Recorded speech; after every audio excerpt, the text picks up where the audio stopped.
Tribes பார்வையாளர்களுக்கு வணக்கம். இன்று நம்மோடு இணைந்திருக்கின்ற சிறப்பு விருந்தினர் மூத்த வழக்கறிஞர் திரு வாஞ்சிநாதன் அவர்கள். வாருங்கள், அவரோடு உரையாடலாம். தோழர் வணக்கம்.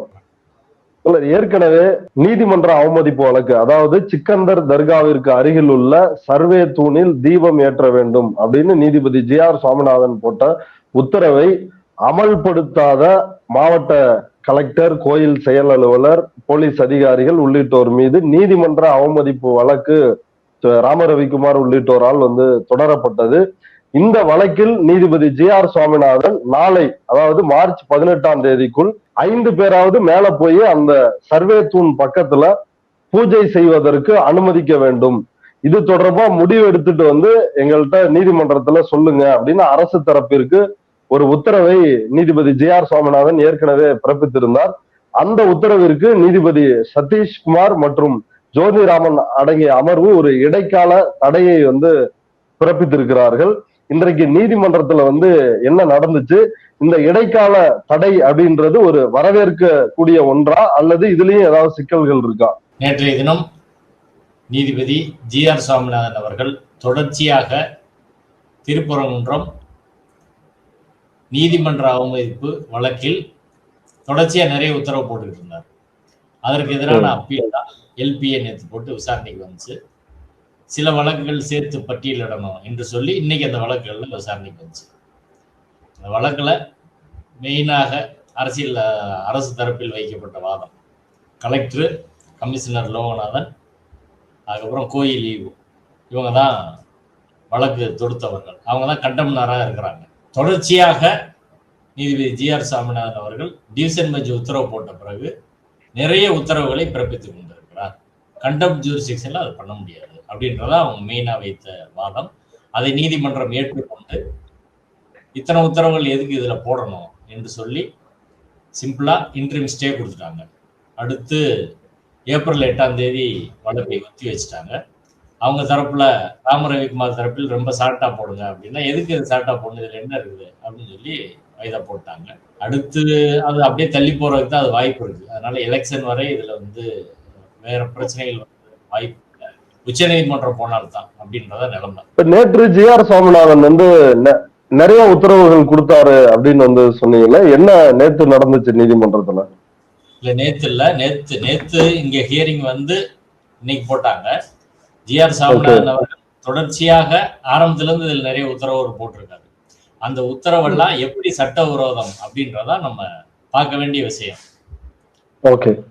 டிசம்பர் 1ஆம் தேதி நீதிபதி ஜி.ஆர். சுவாமிநாதன் அவர்கள் ராமரவிக்குமார் உள்ளிட்ட பலர் தொடர்ந்த வழக்கில் டிசம்பர் 3ஆம் தேதி 2025ஆம் ஆண்டு தர்கா அருகில் உள்ள சர்வே கல்லில் கார்த்திகை தீபம் ஏற்ற வேண்டும், அதை தீபத்தூண் என்று சொல்லி அங்க கார்த்திகை தீபம் ஏற்றணும், கோயில் நிர்வாகம் ஏற்றணும் உத்தரவு போடுறாரு. இதுதான் அடிப்படையான உத்தரவு. அந்த உத்தரவு டிசம்பர் 1ஆம் தேதி மாலை 7 மணிக்கு நெட்ல அப்லோட் ஆகுது.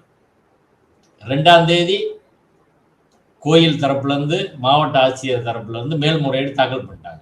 3ஆம் தேதி 12:45க்கு ராமரவிக்குமார் தரப்பு வழக்கறிஞர்கள் போய் மென்ஷன் பண்ணி 3 மணி 5 மணின்னு எடுத்து கடைசியில 6:05க்கு எடுக்கிறேன்னு சொல்லி 6:15க்கு எடுத்து, நீங்க தீபம் ஏற்றுவதற்கான ஏற்பாடுகள் எல்லாம் இதுவரை பண்ணல என்று சொல்லி இம்மிடியட்டா அன்னைக்கு என்ன பண்றாருன்னா சிஎஸ்எஃப் போலீஸை வச்சு ராமரவிக்குமார கார்த்திகை தீபம் ஏற்றுறதுக்கு பாதுகாப்பு போடுங்கன்னு சொல்லிட்டாரு. அதுக்கப்புறம் அன்னைக்கு போனாங்க. 144 கலெக்டர் போட்டாரு. அதுக்கு முன்னாடி அங்க சங் பரிவாரம் பேச்சவங்க போலீஸ் அடிச்சு மண்டையை உடைச்சு மலையில ஏறி பல பிரச்சனை ஆயிடுச்சு, பதட்டம் ஆயிடுச்சு ஊரை. அதனால 144 போட்டாங்க, போட்டு தடுத்துட்டாங்க, திரும்பி வந்துட்டாங்க. மறுநாள் அந்த வழக்கு வருது. டிசம்பர் 4, 2025 டிசம்பர் 4ஆம் தேதி மறுபடியும் நீதிபதி ஜி.ஆர். சுவாமிநாதன் அவர்கள் அந்த வழக்கை எடுத்து கலெக்டர் 144 போட்ட ப்ரொசீடிங்ஸை கலெக்டரை கேட்காம, அவங்க தரப்பு வாதத்தை கேட்காமல், பதில் மனுவுக்கு வாய்ப்பு கொடுக்காமல் இயற்கை நீதியை மீறி கலெக்டர் உத்தரவை ரத்து பண்றாங்க. ரத்து பண்ணிட்டு கோயில் நிர்வாகம் மறுபடியும் ஏற்றணும்னு சொல்லி டிசம்பர் 4ஆம் தேதி உத்தரவு போடுறாரு. அந்த கோயில் நிர்வாகம் அந்த உத்தரவும் என்பது அன்னைக்கு 144 இருக்கிறதுனால அன்னைக்கும் ஏற்றல. அதுக்கு பிறகு அந்த வழக்கு டிசம்பர் 9ஆம் தேதி வருது. 9ஆம் தேதி டிஜிபியை, சீஃப் செக்ரட்டரிய, சென்ட்ரல் கவர்மெண்டோட ஹோம் டிபார்ட்மெண்ட்டை எல்லாத்தையும் பார்ட்டியா சேர்த்து ஏன் உத்தரவுகள் எல்லாத்தையும் நிறைவேற்ற மாட்டேறீங்க? திண்டுக்கல் மாவட்டத்தில் நான் ஒரு உத்தரவு போட்டேன், கன்னியாகுமரி மாவட்டத்தில் போட்டேன், எல்லாத்துக்கும் பண்ணலை அப்படின்றதெல்லாம் சொல்றாரு. அந்த 2 இடத்துக்கு கூட நீங்க போய் எடுத்து வந்து போட்டிருந்தீங்க. அந்த உத்தரவு எப்படி வந்து முறையா விசாரிக்கப்படாமல் போடப்பட்டது அப்படின்னு. அதுக்கப்புறம் டிவிஷன் பெஞ்சுக்கு இந்த வழக்கு போயிருது. 2 நீதிபதிகள் அமர்வு இந்த வழக்கை விசாரிக்கிறார்கள். நீதிபதிகள் திரு ஜெயச்சந்திரன், ராமகிருஷ்ணன் தலைமையிலான அமர்வு. அவர்கள் வழக்கை விசாரித்து ஜனவரி 6ஆம் தேதி 2026 தீர்ப்பு கொடுக்குறாங்க. தீர்ப்பு கொடுக்கிற போது கார்த்திகை தீபம் அடுத்த ஆண்டு ஏற்றினா போதும், தொல்லியல் துறை, மாவட்ட ஆட்சியர், கோயில் நிர்வாகம், போலீஸ் எல்லாம் சேர்ந்து முடிவு பண்ணணும், தனிநபர்கள் ஏற்றுவதற்கு அனுமதி கிடையாது, கோயில் நிர்வாகம் தான் அதை செய்யணும் அப்படின்னு சொல்லிட்டாங்க. அப்ப இந்த பிரச்சனை அடுத்த வருஷத்துக்கு போயிருச்சு. ஆனால் நீதிபதி ஜிஆர் சாமிநாதன் அதை விடவில்லை. அதற்கு பிறகும் வரிசையா கண்டெம்ட்டை எடுத்து வச்சுக்கிட்டு மறுபடியும் எல்லாருக்கும் நோட்டீஸ் அனுப்புனாரு. சுப்ரீம் கோர்ட்ல இருந்து சீனியர் அட்வொகேட் வந்து ஆர்கியூ பண்ணாங்க, அதையெல்லாம் கேட்கல. அடுத்து ஒரு நாள் திடீர்னு யார் அங்க கொடியேற்றினது, கோயிலோட இடத்துல, கோயில் மரத்துல யார் கொடியேற்றினது அப்படின்னு கேட்டு இமிடியேட்டா அவங்க மேல தர்காவை சேர்ந்தவர்கள் மீது எஃப்ஐஆர் போடுங்க, ப்ராசிக்யூட் பண்ணுங்க அப்படின்னு சொல்லி உத்தரவு போட்டார். அந்த உத்தரவு தர்கா தரப்பை கேட்கல. 2வது, அந்த இடம் சந்தனக்கூடு விழாவுக்கு வருடம் பல 100 வருடங்களாக மலை உச்சியில் தர்கா பக்கத்தில் இருக்கக்கூடிய மரத்துல கொடிமரத்தை அதில் வைத்து ஏற்றுவது அப்படின்ற ஒரு மரபு பல 100 ஆண்டுகளா இருக்கு.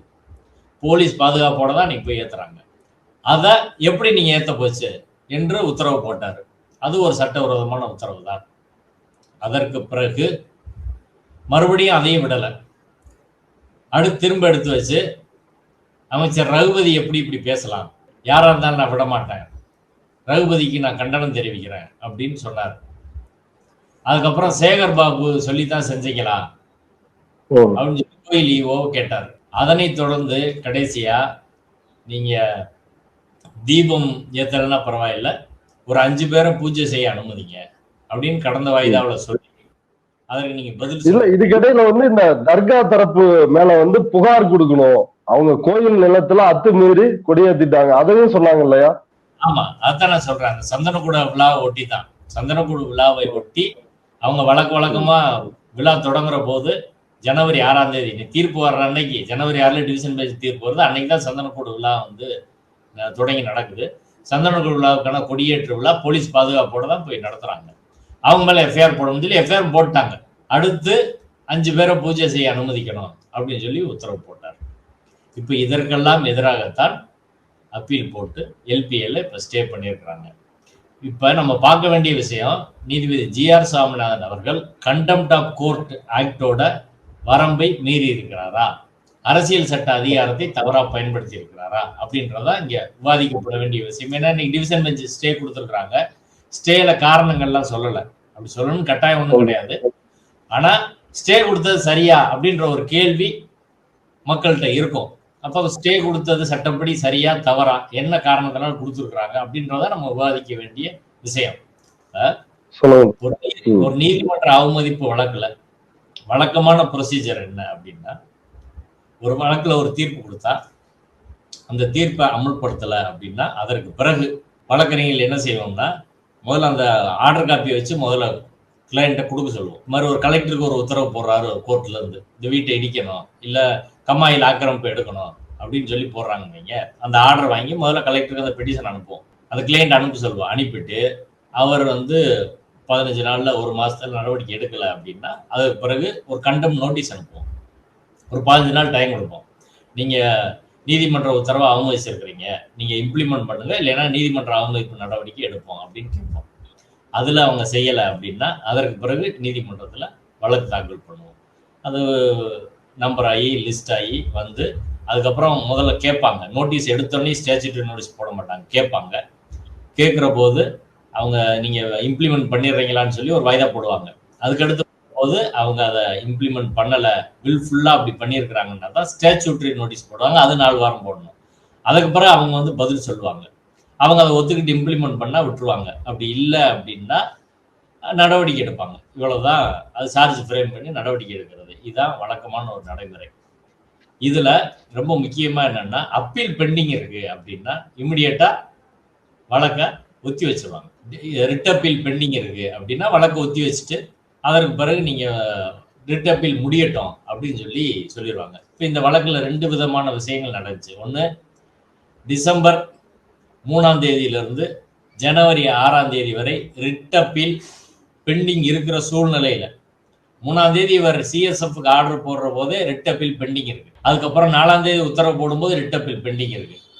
9ஆம் தேதி உத்தரவு போடும்போது ரிட் அப்பீல் பெண்டிங் இருக்கு. டிசம்பர் 16ஆம் தேதி உத்தரவு போடும்போது ரிட் அப்பீல் பெண்டிங் இருக்கு. இப்போ பெண்டிங் இருக்கிற போது செஞ்சது அப்படின்றது ஒரு அடிப்படையில் தவறான விஷயம். ரிட் அப்பீல் பெண்டிங் இருந்தா அதை பொதுவாக எடுத்து போட்டுருவாங்க, வாய்தா போட்டுருவாங்க. அது செய்யலை. ஒன்று. ரெண்டாவது, ரிட் அப்பீல் முடிஞ்சு டிவிஷன் பெஞ்ச் தீர்ப்பு ஜனவரி 6ஆம் தேதி வந்துருச்சு. 2 நீதிபதிகள் அமர்வு தீர்ப்பு கொடுத்து இவரோட தீர்ப்பை மாடிஃபை பண்ணிட்டாங்க. மாடிஃபை பண்ண பிறகு திரும்ப இவர் தீர்ப்பு என்பது உயிரோடே கிடையாது. ஒரு நீதிபதி கொடுத்த தீர்ப்புக்கு எதிராக மேல்முறையீட்டுக்கு போறாங்க. அங்க நீதிபதிகள் ஒரு உத்தரவை கொடுத்துடுறாங்க. அப்ப இந்த நீதிபதி கொடுத்த உத்தரவு நிக்காது, 2 நீதிபதிகள் கொடுத்ததான் நிக்கும். உயிரோட இல்ல. இந்த தீர்ப்பு அது தியரி ஆஃப் மெர்ஜர்னு சொல்லுவாங்க. இந்த தீர்ப்பு அந்த தீர்ப்புக்கு இணைந்து விடுகிறது. அவ்வளவுதான், இறுதியா. இப்ப அடுத்து இப்ப சுப்ரீம் கோர்ட்டுக்கு ராம ரவிக்குமார் போயிருக்காரு. சுப்ரீம் கோர்ட்ல ஒரு உத்தரவு வருதுன்னு வைங்க, ஹைகோர்ட் உத்தரவு செல்லுன்னு சொல்ல முடியுமா? சுப்ரீம் கோர்ட் என்ன சொல்றது அதான ஃபைனல். அப்ப சுப்ரீம் கோர்ட்டுக்கு போயிருச்சுன்னா அந்த ஹைகோர்ட் உத்தரவு செல்லாம போயிடும். இதான் விஷயம். இப்ப நீதிபதி ஜி.ஆர். சாமிநாதன் அவர்கள் உத்தரவு டிவிஷன் பெஞ்சுக்கு போய் அவங்க அடுத்த வருஷம் ஏத்தலாம். அதே போல கோயில் நிர்வாகம் இல்ல, தொல்லியல் துறை, போலீஸ், கலெக்டர் எல்லாரும் சேர்ந்து பண்ணலான்னு இவர் உத்தரவை மாடிஃபை பண்ணிட்டாங்க. மாடிஃபை பண்ண பிறகு இந்த தீர்ப்பு அந்த தீர்ப்போடு இணைந்து விடுகிறது. இன்றைய தேதியில் அமல்படுத்த வேண்டிய தீர்ப்பு என்பது ஜனவரி 6ஆம் தேதி மதுரை உயர் நீதிமன்ற கிளை நீதிபதிகள் திரு ஜெயச்சந்திரன், ராமகிருஷ்ணன் அமர்வு வழங்கிய தீர்ப்பு தான் அமல்படுத்த வேண்டிய தீர்ப்பு. அமல்படுத்த வேண்டிய தீர்ப்பு இருக்கிற போது இந்த பழைய தீர்ப்பை வைத்துக் கொண்டு இந்த தீர்ப்பை அமல்படுத்தலன்னு சொல்றது எந்த வகையில சரி? அந்த தீர்ப்புக்கு இன்னைக்கு உயிரே கிடையாது. இன்னொரு வாதத்தை அவங்க வைக்கிறாங்க. அன்னைக்கு தேதியில டிசம்பர் 1ஆம் தேதி உத்தரவை அவங்க நடைமுறைப்படுத்துற இல்ல, அதற்கான கண்டெம்ட் அப்படின்னு வச்சுக்கிட்டா கூட அதுக்கு என்ன செய்யணும்? நீங்க அதுக்கு அவங்க எக்ஸ்பிளனேஷன் கேட்கணும். வில்ஃபுல்லா வேணும்னே அவங்க பண்ணியிருந்தாங்க அப்படின்னா சார்ஜ் ஃப்ரேம் பண்ணி நடவடிக்கை எடுக்கணும். அவ்வளவுதான். அதுல எப்படி ராம ரவிக்குமார் போய் தீப ஏத்தணும் அப்படின்னு இப்படி வருது?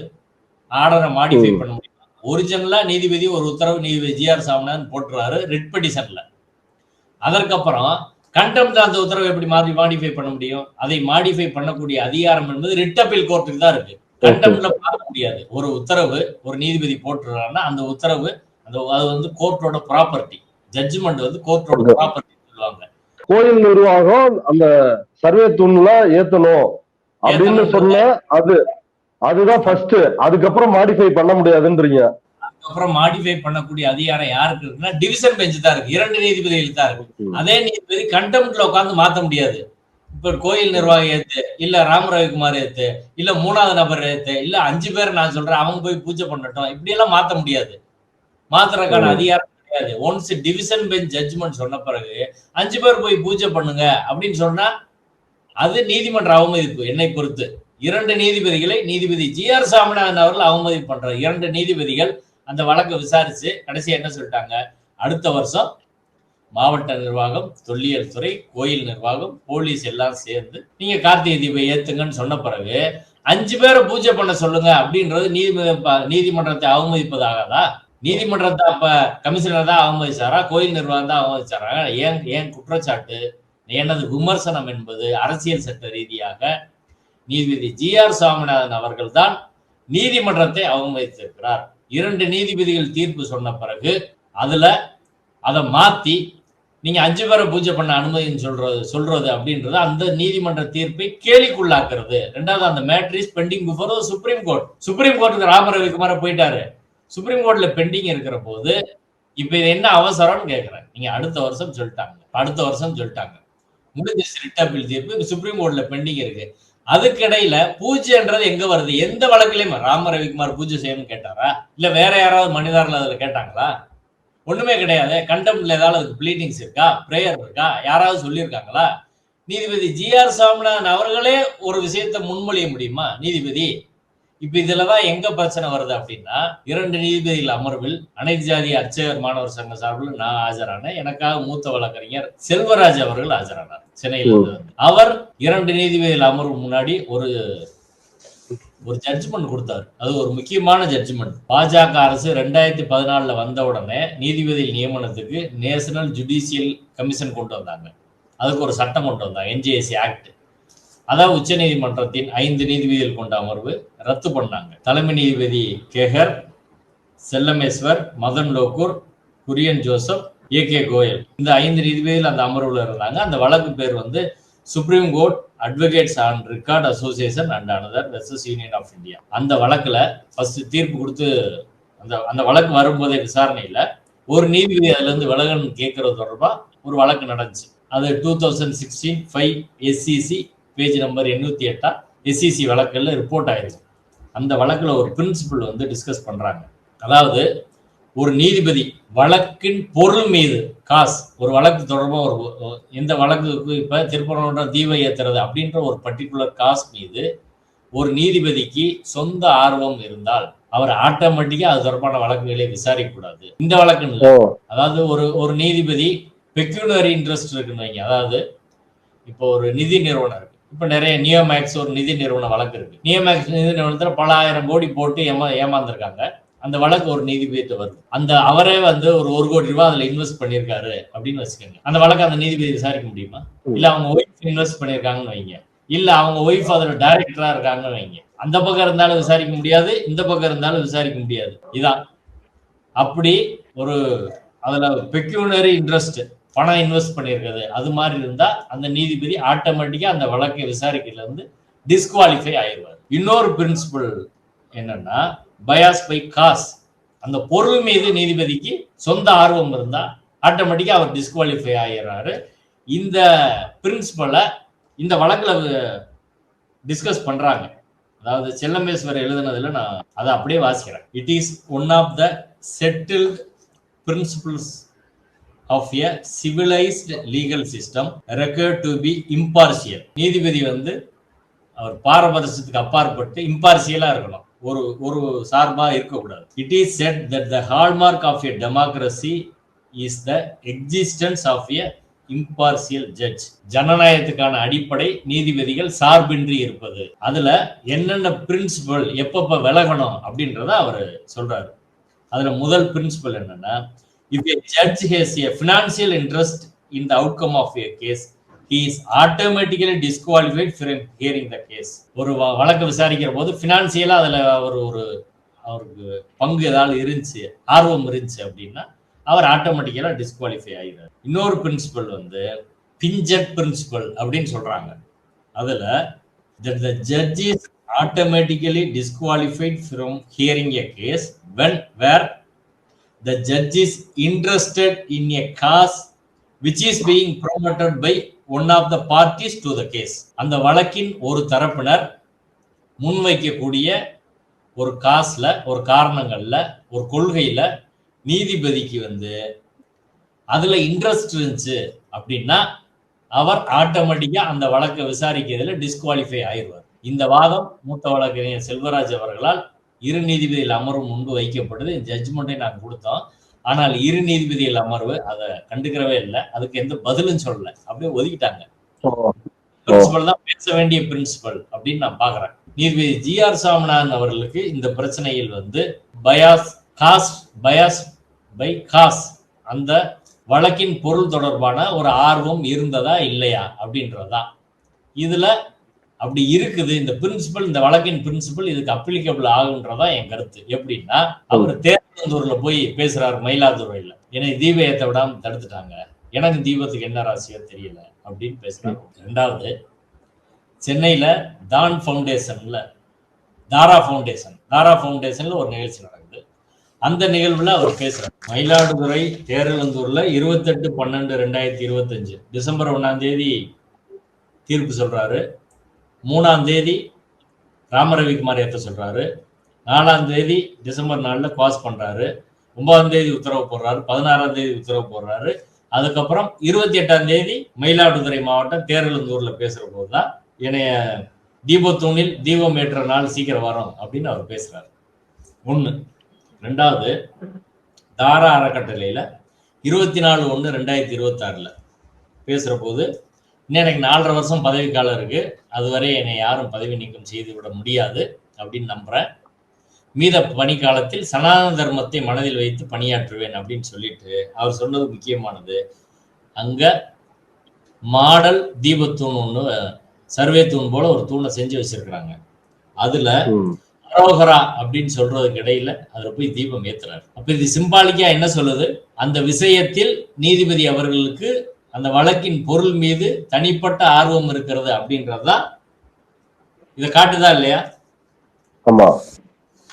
அப்ப இந்த வழக்கை பொறுத்தவரை அது சர்வே தூண் இல்லையா அப்படின்றத கேக்குறாரு, கேட்டு சொல்றாரு. சரிங்களா? கேட்டு கிண்டல் பண்ணி சிரிக்கிறாரு, போராட்டத்தெல்லாம் இதை பேசுறாரு அப்படின்னா, அதற்கப்புறம் கண்டெம்ட்ல இப்படி தொடர்ச்சியா உத்தரவு போடுகிற போது எல்லாருக்கும் என்ன சந்தேகம் வருது அப்படின்னா, இந்த பிரின்சிபலை பயன்படுத்தினால் பயாஸ் பை காஸ் அப்படின்றது வருது.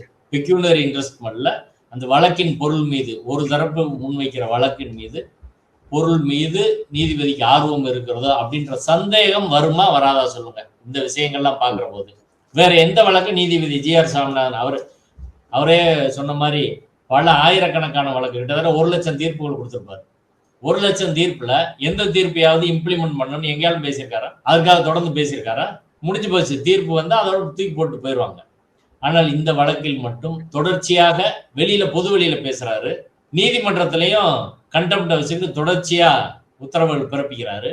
இப்ப இதெல்லாம் சேர்ந்து என்னவாகுது அப்படின்னா, அந்த வழக்கின் பொருள் மீது நீதிபதி அவர்களுக்கு தனிப்பட்ட அக்கறை இருக்கிறதா அப்படின்ற சந்தேகத்தை உருவாக்கிய போதே ஆட்டோமேட்டிக்கா அவர் டிஸ்குவாலிஃபை ஆயிடுறாரு.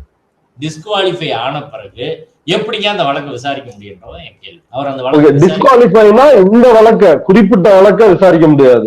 வழக்கை விசாரிக்க முடியாது. இந்த வழக்கை விசாரிப்பதுல இருந்து அவர் டிஸ்குவாலிஃபை ஆயிரும். ஆக்சுவலா அவர் ஜட்ஜில இருந்தே டிஸ்குவாலிஃபை எப்படின்னா, சனாதன தர்மத்தை மனதில் வைத்து நான் மீத பணிக்காலத்தை நிறைவு செய்வேன்னு சொல்றாருல, அவர் ஆட்டோமேட்டிக்கா ஜட்ஜ் பொறுப்புல இருந்து டிஸ்குவாலிஃபை ஆயிடுறாரு. ஏன்னா சனாதன தர்மம் அது அந்த பிரின்சிபல் சரியா தவறா அப்படின்றத தாண்டி 1 மதத்துக்கான பிரின்சிபல். அப்ப அரசியல் சட்ட ரீதியா உறுதிமொழி எடுத்துக்கொண்ட ஒரு நீதிபதி 1 மத பிரின்சிபலை மனசில் வச்சு நான் பணியாற்றுவேன் அப்படின்னு சொன்னா, மீதி மதத்துக்காரங்கள என்ன செக்யூலர் கண்ட்ரில அப்படி பேச முடியுமா? அரசியல் சட்டத்தில் உறுதிமொழி எடுத்ததை அவர் மீறிட்டாரு. அரசியல் சட்டத்தின் மீதான உறுதிமொழியை, அரசியல் சட்டத்துக்கு நான் விசுவாசமாக இருப்பேன் என்று சொன்ன உறுதிமொழியை மீறி சனாதன தர்மத்துக்கு விசுவாசமாக இருப்பேன், 1 மதத்துக்கு விசுவாசமாக இருப்பேன் என்று அவர் சொன்ன பிறகு அவர் ஆட்டோமேட்டிக்கா நீதிபதி நிலையிலிருந்து டிஸ்குவாலிஃபை ஆயிடுறாரு அப்படின்றதான் என் கருத்து. ஆனால் நம் நாட்டை பொறுத்தவரை அவரை டிஸ்குவாலிஃபை பண்றதுக்கான சட்டம் பாராளுமன்றத்தில் நிறைவேற்றதை தவிர வேற சட்டம் இல்லை. அதனாலதான் திராவிட முன்னேற்ற கழகத்தின் ராஜ்யசபா உறுப்பினர் திரு வில்சன் அவர்கள், மூத்த வழக்கறிஞர் வில்சன் ராஜ்யசபாவில் பேசியிருக்கிறாரு. நீதிபதிகள் இப்படி நடந்து கொள்கிற போது அவர்களை சஸ்பெண்ட் செய்வதற்கான அதிகாரம் பாராளுமன்றத்தில் கொண்டு வரணும், சட்டம் அதுக்கான உருவாக்கப்படணும் அப்படின்னு பேசியிருக்கிறார். இதான் இந்த வழக்கை பொறுத்து. அப்ப நீதிபதி ஜி.ஆர். சாமிநாதன் அவர்கள் சட்ட ரீதியாகவே இந்த வழக்கை விசாரிப்பதிலிருந்து அவர் தகுதியற்றவராக மாறிவிட்டார் என்பதுதான் சட்ட ரீதியான விஷயம். இதுல 2 நீதிபதிகள் என்ன சொல்றாங்கன்னா, 5 நபர்களை பரிந்துரைப்பதில் பிரச்சனை எனில் கோவிலே பூஜை செய்யலாமே, இது ஒரு சிறிய விஷயம் தானே, அதை செய்துட்டு பிற பிரச்சனைகளை தவிர்க்கலாமே, இதனால கோர்ட்டோட நேரமும் வீணடிக்கப்படுது அப்படின்னு சொல்றாங்க. கிட்டத்தட்ட ஏற்கனவே நீதிபதி ஜி.ஆர். சுவாமிநாதன் எதை கேட்டாரோ அதை நீதிபதிகளும் ஒரு அப்சர்வேஷனா சொல்றாங்களா, இல்ல அது தீர்ப்புலயே இருக்கா? இதை எப்படி புரிஞ்சுக்கிறது? தீர்ப்புல கிடையாது. தீர்ப்புல இன்ட்ரீம் ஸ்டே அப்படின்றது மட்டும்தான், இடைக்கால தடை அப்படின்றது மட்டும்தான் இருக்குது. மற்றதெல்லாம் ஆர்குமெண்டில் பேசப்பட்ட விஷயங்கள். அதை நம்ம சொல்ல முடியாது. நீதிபதி ஜி.ஆர். சாமிநாதன் அவர்கள் 5 பேரை பரிந்துரை செய்வோம்னு சொல்றது அவர் ஆர்டர்ல இருக்கு. ஆனா இங்க ஆர்டர்ல கிடையாது. இப்ப என்ன கான்டெக்ட்ல சொன்னாங்க அப்படின்றத நம்ம ஆர்டர்ல இல்லாம அதை சொல்ல முடியாது. 1. 2வது, அப்படி சொல்லி இருந்தாலும் அது தவறு. ஏன்னா ஏற்கனவே டிவிஷன் பெஞ்சில் அடுத்த வருஷம் கார்த்திகை தீபம் ஏத்தணும்னு சொன்ன பிறகு நீங்க பூஜை செய்யுங்க அப்படின்னு புதுசா ஒரு நடைமுறையை கோயில்கிட்ட திணிக்க முடியாது. இப்ப பிரச்சனை என்னன்னா, கோயிலில் நீதிமன்றம் புதிய நடைமுறையை உருவாக்க முடியுமா அப்படின்றதா விஷயம். இப்ப சிக்கந்தர் தர்கா மலை மேல அந்த தர்கா நீங்க இந்த கேள்வியை வைக்கிறீங்கன்னா, இது வரைக்கும் நடந்தது எல்லாமே கோயிலோட பாரம்பரியமான நடவடிக்கைக்கு முற்றிலுமே எதிரானது தானே. எதுவுமே அப்படி ஒண்ணு இல்லையே. சொல்றேன். இப்ப ஒரு அப்படியே அந்த பேசிக் பிரின்சிபலை புரிஞ்சுக்கணும். நீங்க நீதிபதியில் அப்படி கருத்து சொல்லி இருந்தாங்கன்னா அது அடிப்படையில் எவ்வளவு தவறானது அப்படின்றதுதான். கோயிலுக்கு ஒரு பழக்க வழக்க மரபு இருக்குது. அதை கடைபிடிக்க வேண்டிய பொறுப்பும் கடமையும் கச்சாரன்சிக்கு இருக்கு. செக்ஷன் 28ல அதை கட்டாயாது. நீங்களா புதுசா நீதிமன்றம் ஒரு மரபை உருவாக்க முடியாது. சரிங்களா? இங்க ஒரு மரபை இப்படி உருவாக்குறாங்க. புதுசா ஒரு இடத்துல தீபம் ஏத்து அப்படின்னு சொல்லி, நாளைக்கு பழனியில இன்னொரு இடத்துல தீபம் ஏத்தணும், போகர் சமாதி இருக்கு அங்க வந்து தீபம் ஏத்தணும் அப்படின்னு ஒரு குரூப் கோர்ட்டுக்கு வராங்கன்னு வைங்க. போகர் தானே சிலையை வச்சாரு, அவருக்கு ஒரு தீபம் ஏத்துறதுல என்ன பிரச்சனை அப்படின்னு சொன்னா அப்ப இன்னொரு இடத்துல ஏத்துங்க. இப்ப அடுத்து மீனாட்சி கோயில புதுசா ஒரு கார்த்திகை தீபம் ஏத்துவோம் இந்த வருஷம் இருந்து அப்படின்னு சொன்னா கோர்ட்ல ஏத்துங்க, என்ன பிரச்சனை அப்படின்னு சொல்லலாமா? ஒவ்வொன்னா பண்ணிட்டு போக முடியுமா நான் கேட்கிறேன். கோயிலுக்கென்று ஏற்கனவே உள்ள பழக்க வழக்க மரபுகள் இருக்குது. இதை நம்ம அனைத்து ஜாதி அர்ச்சகராக்குங்க, இப்படி தமிழ்ல மந்திரங்கள் சொல்லுங்க, இப்படியெல்லாம் சொன்னா கோயிலுக்கு பழக்க வழக்க மரபு இருக்கு, அதை எப்படி மீற முடியுது 2000 வருஷம் அப்படியெல்லாம் பேசக்கூடியவர்கள் சிவாச்சாரியார்கள், பட்டாச்சாரியார்கள், சங் பரிவார அமைப்புகள் எல்லாம் அவங்களா ஒரு மரபை உருவாக்குறாங்க, அவங்களா ஒண்ணு செய்யணும்ன்றாங்க. அதை நீதிமன்றம் சொல்கிறது. இப்போ உச்ச நீதிமன்றம் அந்த வழக்கு போயிருக்கு. உச்ச நீதிமன்றம் என்ன முடிவெடுக்கின்றது தெரியல. கோயில்ல ஏற்கனவே சர்வே கல்லில் அதை தீபத்தூண் என்று சொல்லி தீபம் ஏற்ற உத்தரவிட்டதே கோயிலின் மரபை மீறிய விஷயம் சொல்லி கோயிலோட ஸ்தானிகர்கள் சொல்லியிருக்கிறாங்க. உச்ச நீதிமன்றத்தில் நாளை கேட்கிற போது அவர்களும் அதுக்கு பதில் சொல்லுவாங்க. ஒண்ணு, அப்ப அந்த தீர்ப்புல இல்லாத ஒரு விஷயம், ராம ரவிக்குமார் கேட்கல, யாருமே கேட்காத ஒரு விஷயத்த அதுல போய் பூஜை பண்ணுங்க அப்படின்றத யாருமே சொல்ல முடியாதுங்க. எந்த உத்தரவுல இருக்கு? யார் மனுதாரர் கேட்டது? எந்த பெட்டிஷன்ல கேட்டாங்க? எந்த பெட்டிஷன்ல இல்லாத விஷயத்த நீங்க போய் பண்ணுங்க அப்படின்னா நீதிபதிகள் கற்பனையில் உதிக்கிற விஷயத்துக்கெல்லாம் இம்ப்ளிமெண்ட் பண்ண முடியும். வழக்குல அது இருக்கணும்ல. நீங்க அப்படி ஒரு விஷயம் சொன்னா அதுக்கு எதிர் மனுதார் பதில் சொல்லணும்ல. இதெல்லாம் கண்டெம்ட்ல முடிவு பண்ண முடியுமான்னு சொல்லுங்க. நீங்க தனி வழக்கா போடுங்க. தனி வழக்கா போட்டு அந்த வழக்குல எல்லா தரப்பையும் கேட்கணும். அந்த இடமே தர்கா இடம், அதுக்கு போறதுன்னா தர்கா வழியா தான் போகணும். இப்ப அந்த பிரச்சனையை எப்படி சால்வ் பண்றதுன்னு இதுவரை தெரியல. தர்கா வழியா போகாம நீங்க தர்காவுக்கு சொந்தமான இடத்துல நுழையாம அந்த இடத்துக்கு போக முடியாது. இல்லைன்னா நீங்க ஹெலிகாப்டர்ல தான் போகணும். இப்ப ஹெலிகாப்டர்ல போவாங்களா, தர்காக்காரங்கிட்ட கேட்பாங்களான்னு தெரியல. தர்காக்காரங்க அவங்க இடத்துல ஒரு சவரை வச்சுட்டாங்கன்னு வைங்க, எப்படி போவீங்க? அவங்க இடத்துல சவரை வைக்கிறவங்க அவங்க பெர்மிஷன் இல்லாம, எங்க அனுமதி இல்லாம இதுல வரக்கூடாது அப்படின்னு வைக்கிறாங்கன்னு வைங்க, அவங்க பெர்மிஷன் இல்லாம எப்படி போக முடியும்? இடம் உங்களுக்கு அந்த பக்கம் இருக்குன்னா அந்த பக்கத்தை நீங்க படி வச்சுதான் வரணும். இல்ல சிவில் கோர்ட்ல போய் உங்களுக்கு வந்து எங்களுக்கு இதுல பாரம்பரியமா நடைபாதை உரிமை இருக்கு அப்படின்னா அதையும் ரிஜெக்ட் பண்ணிட்டாங்க. 1923 மதுரை சார்பு நீதிமன்ற நீதிபதி ராமையர் முன்பாக இதே வாதம் வைக்கப்படுகிறது.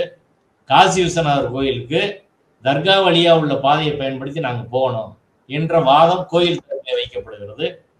அப்ப அவர் சொல்றாரு, எதுக்கு மூக்கு சுத்தி தொடுறீங்க, காதை சுத்தி மூக்கு தொட வேணாம், நீங்க இப்படியே மூக்க தொடுங்க என்று சொல்லி நீங்க நெல்லித்தோப்புல இருந்தே இடது பக்கமா போனீங்கன்னா காசி விஸ்வநாதர் கோயிலுக்கு போகலாம். போய் சுத்தி வரணும்னு ஏன் சொல்றீங்க? அப்படி தேவை கிடையாது. நேர விரயம். நீங்க அதுல ஏறி போறதுல இதுதான் உடல் சோர்வை தான் அது கொடுக்கும். அதனால அது தேவை கிடையாதுன்னு சொல்லி that argument was rejected by the sub court. அந்த தீர்ப்பு தான் இன்னைக்கு வேலிடான ஒரு தீர்ப்பு. பிரிவு கவுன்சில் வரை உறுதி செய்யப்பட்ட தீர்ப்பு. அந்த தீர்ப்புல அந்த பாதை வழி உரிமை என்பது யாருக்கும் இல்லை, தர்கா தரப்புக்கு மட்டும்தான் இருக்குன்னு சொல்லி சொல்லிட்டாங்க. அன்றைய உச்ச நீதிமன்றம் உறுதி செஞ்சிருச்சு. அப்படி இருக்கிற போது அந்த பாதையில இப்ப எப்படி போவாங்க? இதை பத்தி யாருமே பேச மாட்டாங்க, எந்த கோர்ட்டும் பேச மாட்டேங்குது. எப்படி அந்த இடத்துக்கு போறது? இது மாநில அரசுக்கு, மாவட்ட நிர்வாகத்துக்கு ஒரு பிரச்சனையா இல்லையா? அவங்க எப்படி இந்த பிரச்சனையை சரி பண்றது? நீதிமன்றம் அதுக்கான தீர்வு சொல்லியிருக்கா? எப்படி போறது? அப்ப இப்படி பல்வேறு குளறுபடிகள் இந்த வழக்குல இருக்குது. இந்த சூழலில் இந்த ஸ்டே கொடுத்து அந்த வழக்கை அது என்ன சொல்றது, சிந்துபாத் கதை மாதிரி நீண்டுகிட்டே இருந்துச்சு. அதற்கு ஒரு இடைக்கால தடை கொடுத்தது என்பது ஒரு சரியான ஒரு முடிவு தான். ஓகே தோழர், ஏப்ரல் 8 என்ன நடக்குது அப்படின்றத பார்க்கலாம். இவ்வளவு நேரம் நம்முடைய பார்வையாளர்களுக்காக நீதிமன்றத்தில் என்ன நடந்ததுன்றத விரிவா எங்களுக்கு விளக்குனதுக்கு ரொம்ப நன்றி தோழர்.